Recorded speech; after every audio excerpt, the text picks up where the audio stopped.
Hey friends, it's Sarah from Cheesecloth Nation, and today we're going to make a cute little cheesecloth ghost.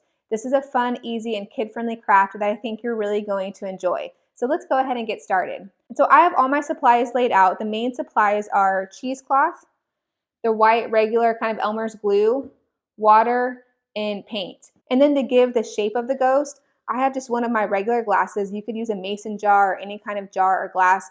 How big and how tall your glass is will kind of dictate how tall your ghost is and his shape. I have a bendy little pipe cleaner. This one's really fuzzy, but that's going to give him the shape of his arms. I want my ghost to have little hands that kind of come out to hold something. And then I have a small balloon that I've blown up. You could use a styrofoam ball or a wood ball, any kind of circular thing. If you're doing a really, really big ghost, you could use like a trash can for the base and a huge beach ball or exercise ball for the head. So you kind of can get creative as far as making the shape goes. And so to kind of give you the idea of how I did the shape, I took my pipe cleaner, I kind of bent it in the middle. I stuck it in there, I kind of bent it around the glass and then kind of curved his arms together. And then I stuck my balloon right on top like this. And so once you kind of have your shape, this is kind of the shape of mine to give you an idea. So once you have the shape of yours down the way you want it, you're going to cover it with saran wrap. And this helps all the goopy stuff not stick to your glass and the balloon and everything, and it keeps your glass or jar or whatever you're using from getting all gross. This way you could reuse the same little mold multiple times. So I'm going to kind of push it in around his hands because I want these little hands and arms to come together. And so the cheesecloth is kind of going to take the same little shape as the saran wrap is. So once you have it covered, what we're going to do is go ahead and make our mixture. I'm going to do half of a bottle of glue, which is about a little over 3.5 ounces. I'm just going to eyeball it. You can be exact if you want to. You just want equal parts glue, equal parts water. So I'm going to pour in about half the bottle. And then I have the same amount of water already poured out. You're going to mix it together. And so I forgot to mention that obviously I laid out a garbage bag on my table. You want to have something covering your work surface so that you don't get your table or whatever you're working on really messy and goopy. And I have a pair of gloves to protect my hands because it's going to get a little bit messy. Okay, so I'm going to add in some pink paint. I want my ghost to be really girly and cute. So I'm going to add some paint in. You can do whatever color you want, but of course, if you just want it to be a regular white ghost, you can just leave it just the glue and the water. You do not have to add any paint if you don't want to. Okay, that looks perfect. So I'm going to go ahead and move my spoon to the side real quick. I'm going to put on my pair of gloves. And now I've already cut the cheesecloth down. The size you want to cut it is really going to depend on the size of your jar and your glass and how tall your ghost is and how much you want draping on the table when he's sitting there. So if you want to hang your ghost, you might not want that much draping. You might want to do your cheesecloth shorter than your glass, but if it's on the table, you might kind of want the cheesecloth draping around the bottom. And so I've gone ahead and already cut it. Okay, and so I recommend just unfolding your cheesecloth and really making sure it is down to one single layer, spread out, cut to the right size, like this, before you stick it in the concoction because it's going to get really messy and goopy and you're not going to want to have to cut it down after you stick it in the paint and the glue and all that mess. So I know that mine's one single layer. It kind of comes doubled over, so you really have to kind of pull it apart to get it down to this one single layer. So you're going to mix it in there, get it real wet with all the stuff on it, and then you're going to squeeze the stuff out. Now, unfortunately, I can't give you an exact measurement on how much cheesecloth you're going to need or how much glue and water mixture you're going to need because it really does depend on how big of a ghost you're making. But to give you just a kind of a ballpark idea, from my little ghost, using a regular drinking glass and a small balloon, I used a little bit more than 1 yard of cheesecloth, and it really takes about maybe 2 ounces of glue and 2 ounces of water if you were just making one. That would give you plenty and you have a little bit left over, but not too much. Now, if you're making several, obviously you'll need more mixture, more cheesecloth, but just to kind of give you an idea. So the package of cheesecloth that I'm going to link in the description below this video comes with 6 yards. And so that would be enough for me to make about 5 of the little miniature smaller ghosts like this. So you'll kind of have to do some math and figure out for your specific ghost how much you want to do. And obviously I just did 4 pieces of cheesecloth, so I kind of pulled it apart. It comes folded in on itself. I pulled it apart to a single layer and was able to turn a little bit more than 1 yard into 4 squares. So you're going to kind of spread it out real thin. It kind of wants to stick together, so You're just gonna lay it right over him. You can pull out at the bottoms because it kind of really does fold up on itself, especially now that it's wet with the stuff on it. I'm gonna go ahead and stick this layer kind of, if I can get it in between his hands.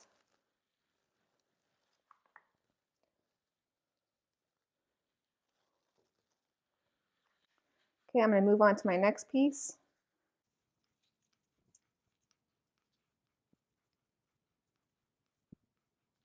Now I'm gonna kind of crisscross this one the other direction. So kind of pull, it's hard to tell which direction we're going.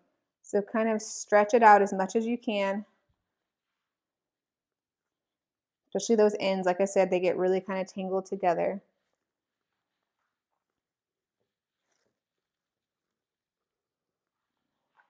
We're kind of losing his little hand shape of holding something. So we're gonna have to keep kind of going in there and pushing it. Keeping his hands together and keeping a center in there. I really want this little ghost to hold a disco ball. We thought it would be funny if they were like party ghosts. So that's what we're going for. Okay, I'm doing 4 pieces all together, 4 of the thinnest little layer. We're gonna see how that looks.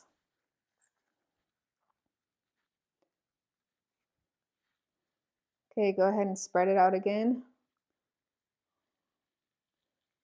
And definitely want to kind of go a different direction each time to give him kind of that wispy ghost look.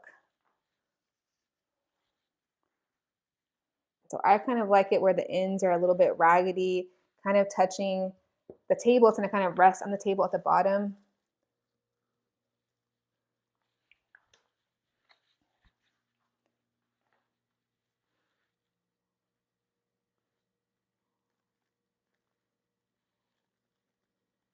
If you're giving it a shape, like how I'm doing the arms, you're probably going to need to, each time you add a new sheet, kind of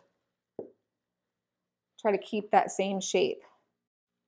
Of course, you can do no shape and just have him be, straight up and down, no arms or anything. So if you don't want to do arms, you don't need the pipe cleaner at all. That was just for something fun that we were doing to kind of give them a fun, girly kind of party look. So the main thing is the ends really roll up. So I'm having to kind of pull on the ends and pull them down. So kind of go, this is my last layer. So I'm going to kind of go all the way around, make sure all the ends are pulled out as much as it can. That gives it the kind of the wispier ghost look. If you need to take one off and kind of redo it, you still can. Everything's not dried yet, so you have plenty of time to kind of mess with it. Okay, that looks really cute. I'm gonna try to get this arm shape back. So I'm gonna push in between where the little pipe cleaners are and kind of pull down. And I just need enough of them coming together to kind of prop up and hot glue a little disco ball in there. So I think that will be perfect. Okay, so that's all we have. Now you're gonna give it about 24 hours to fully dry. Like I said, you can keep going around. There's some spots in the back, so kind of walk all the way around it. Make sure the cheesecloth is pulled down in all the places. And then we're gonna give it about 24 hours to dry. After that, we're gonna be able to take it off of the little mold that we made and give him his little disco ball and cut out some felt eyes and a mouth if you want and finish him up. Okay, so now that it's been 24 hours, the cheesecloth is completely dry and stiff.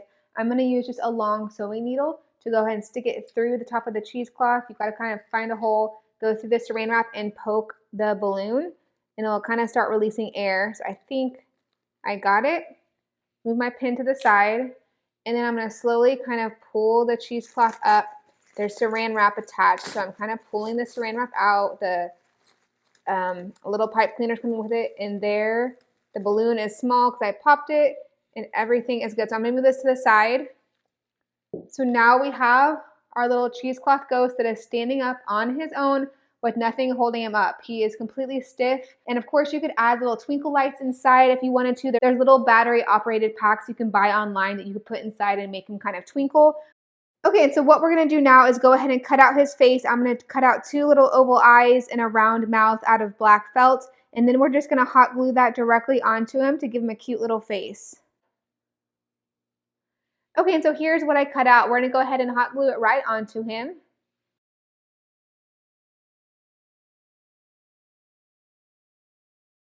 Okay, now that his face is done, he's looking so cute. All I'm gonna do now is hot glue a cute little disco ball right where his hands meet right here. So I'm gonna put a little bit of hot glue in each hand and kind of stick it right here like this. I will link these disco balls in the description below this video as well. They came as a set with a bunch of different sizes, and so it's really perfect for this if you wanna make different size ghosts holding different size disco balls. Kind of put some little blobs of glue on the disco ball. I'm gonna pick them up and kind of place it right where his hands meet just so it looks like that. Just give it a second to kind of cool off. He's looking so cute. Okay, friends, so that's it. Our cheesecloth ghost holding a disco ball is completely done. He turned out so cute. I hope this video inspires you to make your own cheesecloth ghost. Like I said, I will link all the supplies I use in the description below this video. If you like this video, please give it a big thumbs up and make sure you subscribe for more videos. Bye! She's crafty and she knows it. She's crafty and she knows it. She's crafty and she knows. She's crafty and she knows.